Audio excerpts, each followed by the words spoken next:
Ranking Roger, the ska dandy who danced to his own beat.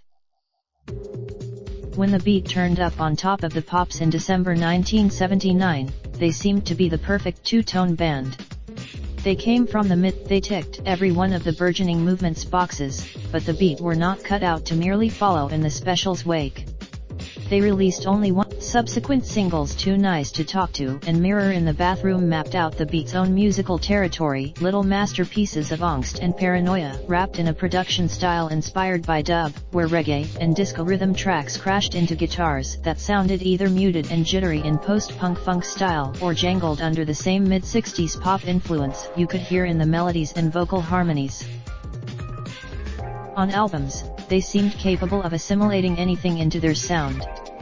When Jerry Dammers, by its release, the beat's star had waned, at least in Britain. They had been a in the US, however, they enjoyed an unexpected commercial Indian summer, boosted by support slots with Talking Heads and the Pretenders and regular appearances on MTV. Wakelin and after General Public, Charlotte embarked on a solo career. He performed with he occasionally talked about retiring to St. Lucia, but instead carried on a relentless gigging schedule. His version of the beat released a warmly received new album, Public Confidential, weeks before his death. Its reception related early acts of 50 famous musicians Stacker. Raindrop, drop top smoking, no cooking the hot pot. Fucking on your bitch, yeah, that. Looking up, open the park pot.